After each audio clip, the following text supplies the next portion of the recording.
Hey everybody, this is Dr. Mariza Snyder, and I am here on my Facebook Live today talking about the best foods to support your hormone levels and some amazing holiday hacks to keep your hormones on track. So I want to know, what does glowing skin, having amazing mental acuity, reproductive health, and energy all have in common?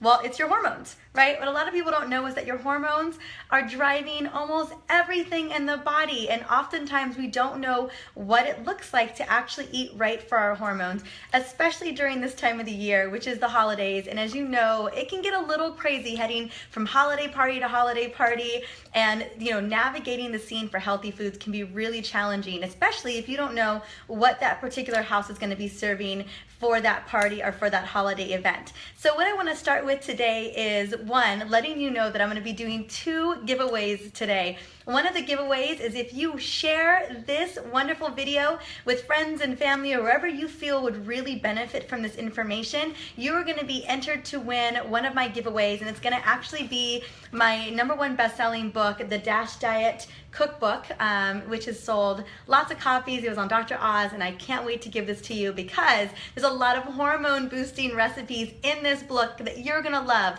Not only that, it's wonderful for creating heart health and for helping to lower diabetes as well. It's a great weight loss book too. And then I have another giveaway as well that I'm going to just randomly give away to people interacting, answering questions, and letting me know if they want the book. So the second book that I'm going to be giving away is such a perfect book for this time of the year. It's my Low GI Slow Cooker book, and I love this book because it's all about putting everything in the slow cooker and setting it and forgetting it. This is probably, of the 2, one of my favorites this time of the year. We've been cooking out of this book non-stop the last couple of weeks because it is rainy and cold where I am, and sometimes you just want to cuddle up with a big bowl of soup or a really warm hot meal, and this is the book for that. So I'm going to be randomly just choosing somebody today.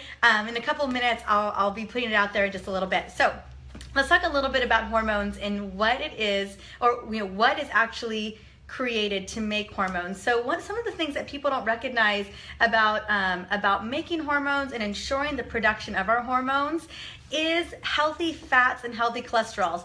Gone are the days of a low-fat diet where we are not getting enough good healthy fats into our diet. But a lot of people don't recognize that every single cell in our body is coated with a lipid membrane, and this lipid membrane allows for toxins to move out, good constituents and micronutrients to move in. And without these little lipid membranes, which again, even the neurons in your cells are covered by a myelin sheath that is made up of fat. But people don't know that the building blocks for your cells and for your hormones is actually cholesterol and fats. And so we're going to talk about some really good healthy fats and some other really amazing foods to help support your hormones. Because again, all the ladies that are on this call, super important that we take care of our hormones, because if we're looking for longevity, energy, and just really feeling like ourselves, feeling happy in our own bodies, this is going to be the ticket. Nutrition is foundational when it comes to these types of changes, and I don't think people realize how much your nutrition really affects your hormones one way or the other. And the great thing is that any time of the year is a good time to really get your hormones back on track. Hey Justina, I think Eileen was on here as well. Hello. I love my slow cooker as well. I actually just got an Instapot that I'm super excited to try out too, but the slow cooker has been a staple in my home for many years now, so it's hard to transition over. We just made a pozole with our slow cooker last night. Okay, so let's talk a little bit about what it is, how to base your meals for healthy hormones. So what you want to be focusing on is clean, lean proteins, because remember, proteins keep you full and they break down to critical amino acids that are made to actually produce proteins in the body. Amino acids are super important, but the big thing about clean, lean protein is that it helps us to stay sedated, helps us to stay basically full throughout the day so that we're not craving sugars or carbs or processed foods that we really shouldn't be consuming, that can really turn into fat over time. We don't actually utilize them and burn those foods often when we're going throughout our day. So lean proteins help us to keep lean, help us to keep full throughout the day so that we're not finding ourselves snacking all the time and probably reaching for something sugary to kind of give us that energy boost. Next, as I mentioned before, we really want to focus on hormone balancing healthy fats. And these are avocados, coconut oil, our nuts and seeds like almonds and walnuts. Those are all wonderful wonderful healthy fats. Olive oil is also a phenomenal healthy fat as well. So we'll talk a little bit about some more of those healthy fats in just a moment. And then as my absolute favorite, you guys know I love plants. I love fruits and veggies, particularly vegetables. I know when it comes to balancing out estrogen levels, particularly getting rid of those xenoestrogens and helping the liver to metabolize bad estrogen or just excess estrogen, it is important to eat a lot of vegetables. Now, if you can tolerate greens, greens are so incredible, right? Kale, chard, spinach, arugula. There's all different types of greens out there. Right now, my favorite green to cook with is why am I having a moment, is collard greens and chard. One, they've got great flavor. They go with soups, and they're just remarkable. And we love spinach and kale in our green smoothies every single day. But you should be aiming for a pound of fruits and veggies, or at least a pound of veggies every single day. That is about the equivalent to 7 servings of vegetables a day. And I bet you're wondering, like, how do I even get that many servings of vegetables into my diet? Well, the best way to do that is really to incorporate them into every meal. And so I'm a major fan of savory breakfasts, ways to get actually veggies into your eggs or veggies into your green smoothie. So there's lots of different ways to do that. And then you also want to be focusing on, let me just make sure I hit them all up. So I've got my, and then herbs as well. So I want to be focusing on some herbs, about adding herbs into your diet. We have a lot of herbs, dried and fresh, that we use in our cooking all of the time, because herbs are so adaptogenic and really allows for the body to heal and really repair in a wonderful way. So let's talk a little bit about what types of clean proteins I'm talking about. So we could be talking about soaked or sprouted nuts, beans, seeds, quinoa, lentils, organic pastured raised eggs, grass-fed chicken, turkey, beef, bison, elk, and wild-caught fish. Now, you always want to focus a lot of your lean proteins on more things like organic eggs, fish, and chicken. Sometimes red meat can actually hinder our hormones, particularly our estrogen levels. So just be conscientious of that. If indeed you have estrogen dominance, you want to definitely lessen your amount of red meat, because it could have a major effect on raising your estrogen levels. So be sure to be adding those types of lean proteins into your diet at every single meal, and that'll definitely keep you full and keep you from gaining too much weight and really keep your hormones happy. Now next, the most important part again is fat, fat, fat. And really we're talking about hormone balancing healthy fats. So big one here is going to be coconut oil. It contains a lot of healing properties. It's very beneficial for hormone production. Also, we know that it kills viruses and bacteria, and it's a really wonderful quick source of energy, and also helps to aid in digestion. I love to add a tablespoon or a teaspoon into my green smoothie. We cook with coconut oil all the time, and honestly, I slather myself with coconut oil all the time. I find that coconut oil is very youthful. I love adding essential oils like frankincense, geranium, and lavender to some coconut oil, and then putting it on my face. I actually have that on right now as well, because it's one of my favorite body butters to use. Next, probably my favorite food in the whole wide world is going to be avocados. So avocados, again, phenomenal monounsaturated fats. They've got vitamin E, magnesium, potassium, full of fiber, B vitamins, folic acid, all important in maintaining healthy hormones. Bet you didn't think the avocado was bringing all that amazing business to the table, but it is. And I don't know about you, but I easily can consume 1 avocado a day. I have a little bit of an obsession with avocados, and I know how good they are for me. I know how good they are for skin elasticity and youthfulness, so bring on the guacamole. Next, something that a lot of people are reaching for recently is going to be ghee. And what I love about ghee is it's a rich source of fat-soluble vitamin A, D, E, and K. It also is wonderful for building hormone production as well, and it's wonderful to boost metabolism, immune system function, and it's considered a medium and short chain fatty acid. So if you haven't been cooking with ghee, definitely worth checking it out. You can find it at any health food store or a lot of stores today, because it's becoming more and more popular. And next, if you're eating eggs, definitely keep the egg yolk. It's got a lot of minerals and vitamins that we need. Phenomenal for balancing hormones and really a part of that hormone production. Remember, we need cholesterol to build hormones and to build other really important constituents and metabolites in the body. So be sure to consume your egg yolks when you're eating your eggs. I know for a long time you were like, no egg yolk, but really cholesterol is good for you, especially when it comes to creating hormones in the body. That's really important. critical for making your thyroid hormone in particular. And just hold on tight, I'm going to be giving away my slow cooker book in just a minute. I want to know how many people are using a slow cooker book. Let me know if you are a slow cooker in general. Let me know if you're using one, because I'm excited to give this away in just a second. And then the last one is going to be nuts and seeds. And so you could be using soaked nuts, you could be sprouting nuts, seeds, olive oils, fermented cod liver oils, all different types of oils, hemp seed oil, flaxseed oil. All really depends on getting where you fit in, but good, healthy seed oils are really important. I personally love to add nuts and seeds to my salads, to my soup. So really your call, but make sure you get a little handful into your diet every single day.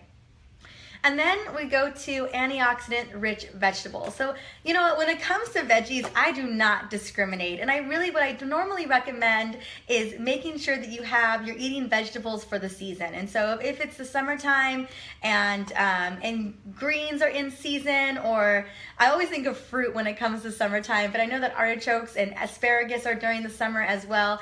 And so just make sure that you're eating in season. I love that the greens that pretty much stay in season all year long, but always opt to eat the color of the rainbow. So from bright yellows to oranges, like carrots and bell peppers, purple cabbages. Last night we had carrots, bell peppers, cabbage, avocado, greens. I mean, I literally had every single color of the rainbow on our plate last night for dinner. And it really excites me. I'm always looking for the color when I'm shopping, and I've got all my veggies in my shopping cart. I'm always looking to see if I'm covering the gamut of the rainbow. So I think when you get in the habit of making sure that you have the rainbow covered, you're gonna find that it's gonna feel a little weird to not have all of those colors taking place. And there's lots of different colors when it comes to fruits and veggies. So get creative and really start to experiment with vegetables that maybe you haven't even tried before. We're always trying new things out in our home.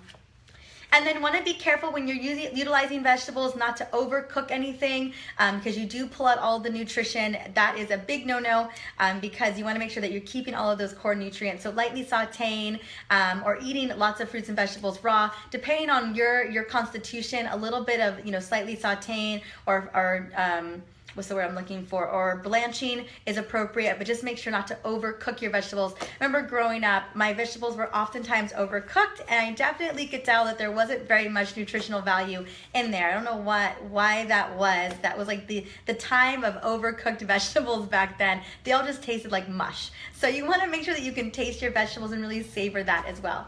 And then I want to just mention really quickly, if you're playing with spices, definitely try some healing spices. So we love cinnamon. I love adding cinnamon to my teas. Turmeric is phenomenal for cooking with.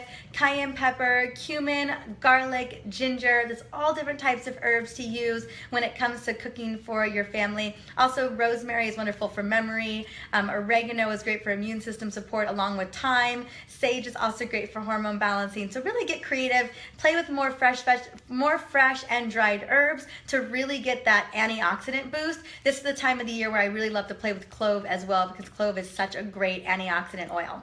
Now, it's really, really important to be able to bring those in as well. So let's take a look really quickly at the different things that you could be doing this holiday season to keep yourself out of trouble, or really just keep you. I always love to be at baseline. So wherever I start on October 30th, I want to end there by January 3rd. I want to be able to keep where I'm at. And so far, so good. I think I'm like a month and a half in right now into the holiday season, and I am exactly where I was at the end of October. And I've had several trips on the books. I've done some travel, at least 3 weeks of travel since then, and luckily, cross my fingers, I've been able to stay consistent. I hope that you guys are feeling the same way, that you've been able to make some pretty healthy choices, keeping your body moving and really supporting yourself during the holiday season. So here are some really great techniques and tips that I love to share. And if you have any techniques or tips that you have found to be super effective, please share them here, share them in the comment section, because we could all benefit for keeping our bodies healthy and keeping ourselves lean during the holiday season.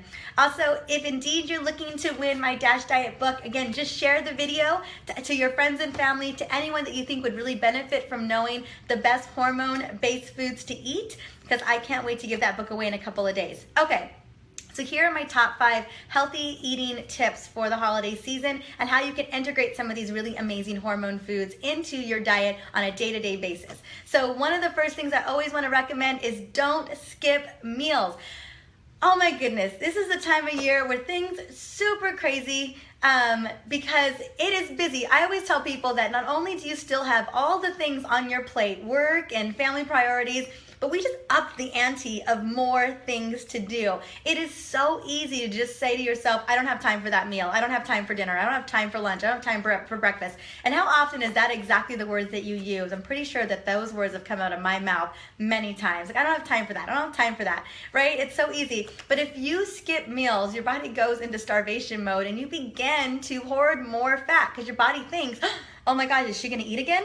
Right? So you want to be careful. And if you eat, even if it's just breakfast, lunch, and dinner with some lean protein in the mix, always make sure you've got lean protein because it's going to keep you full. And it's going to keep your body thinking, oh, she's okay. She's doing all right, right? Then you're going to be okay in this particular area. So make sure that you're not skipping meals, and be sure, one of my favorite techniques for the holiday season is always eat before you go to a party. And the reason for that is you don't know what kind of party you're walking into. Maybe it's like a sugar and gluten party, right? It's just all sugar and processed foods. You walk in the door and there is nothing for you to eat. You're just like, I can't eat any of that.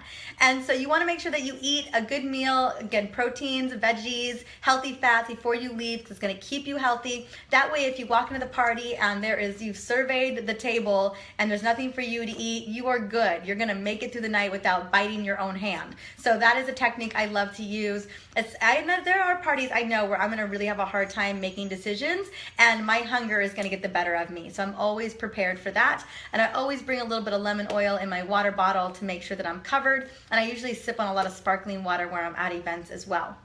Okay, next is always survey the buffet table before you go in, right? I always do like a walk around the table, a walk around the buffet table to make sure that I am going to make choices, a very conscious choice. If you make an unconscious, like if you go on the table just blind, you have not looked at it, you're gonna most likely make some unconscious choices that you wouldn't have made otherwise. So always, it's totally worth going around the table, taking a look to see what is appropriate for you to eat and what you should not eat. And then even ask, the hostess, be kind about it, but you could ask, inquire what's in it. There are some foods that are just too inflammatory for me to eat, and I avoid them at all costs. And so I really do need to know that if indeed I'm going to create an environment where I'm going to be happy the next morning after eating those foods. I don't know about you. Sometimes I feel like a train wreck if I eat the wrong foods. My energy is low. I feel sluggish. I don't feel good. And a lot of that has to do with the fact that I chose poor choices during those holiday parties. Okay, that's one. Number 3 is going to be eat until you're satisfied. This is probably one of my hardest habits personally because I'm always eating on the go. I know that's terrible. I'm gonna confess right now, today alone we had video sessions, we did a webinar, I'm on Facebook Live, I got to run to an event after this. Today has been back to back to back to back, and it's my default mode to just eat as fast as possible so I can get back into doing whatever I'm doing, memorizing a script or getting ready for another video, whatever it is that I'm working on. So I have to remember to be mindful. So I'll sit down and eat and literally count my bites because if I don't, then I'll fall off and I'll just start eating really quickly again. I'll literally inhale my food. So if you are like me, if you're like me, be sure to just sit down and start practicing some mindful eating this holiday season because the food, it isn't going anywhere. And what you may find is that you may be you may get full faster if you just take a little bit more time. You may not end up needing to finish that entire plate of food. Also, one of my favorite techniques is to eat off of small plates. So I tend to eat off of small plates because oftentimes it's all the food that I really need. That's another technique, something to try. Okay, number 4, bring your own healthy dish to the holiday gathering. Now, I've been using this technique forever. I'm like, well, as long as I bring something healthy, there is at least one thing that I can eat at that event. I usually bring a healthy veggie dish or a big salad, something that I love with lots of avocado and a wonderful olive oil vinaigrette that I just love. I just know that I'm gonna savor that salad. Like right now, pomegranates are still in season and I love pomegranates. So I've been buying up pomegranates and breaking them open and putting them into my salads with some almonds and bell peppers, carrots, avocados, and it's just one of my, I can literally eat that salad all day long. So as long as I know that I'm bringing something healthy to the table, then it's really gonna help make sure that I make some really good healthy choices. And then number 5, my last tip, and this is where these books come in handy, is going to be to practice healthy holiday cooking. And this is important because, again, eating healthy nutritious foods, eating for your hormones is really about making changes in terms of how you eat. And those shifts can take a little bit of time, but where it matters and where you can really make great strides is by practicing these healthy cooking. And that's why I love this book so much, because it really took a lot of our favorite foods and we turned healthy recipes in from foods that a lot of people love that aren't necessarily so healthy. So I love this book for that reason. Actually, both books we did that with. So just be practicing healthy cooking. I've been cooking healthy for a long time now, especially holiday dishes. It's so much fun to add a little spice and do something a little bit different. And oftentimes what I find with healthy holiday dishes is that you really get to up the flavor instead of upping some of the processed ingredients or some of the unhealthy ingredients. So those are the things that I wanted to share with you today. I hope that you're having the most spectacular holiday extravaganzas and celebrations, that you're spending time with friends and family and you are loving it and you are making wonderful, healthy food choices, maybe a cheat or two, but for the most part, you're feeling pretty good and inspired by how much discipline and how on track you are being as well. So I'm going to be choosing a winner pretty quickly on the low GI slow cooker, but also, and that's this one right here, but also for anyone who shares this video to friends and family or people that you feel would benefit from this wonderful video, I'm going to be giving this away in a couple days to one of those winners, and I'll be announcing those winners on my Facebook page today and then the next couple of days as well. Well, it was a pleasure connecting with you. I know that you guys are super busy running off to lots of different events, and I look forward to connecting with you next week. Mwah. Talk to you soon. Bye.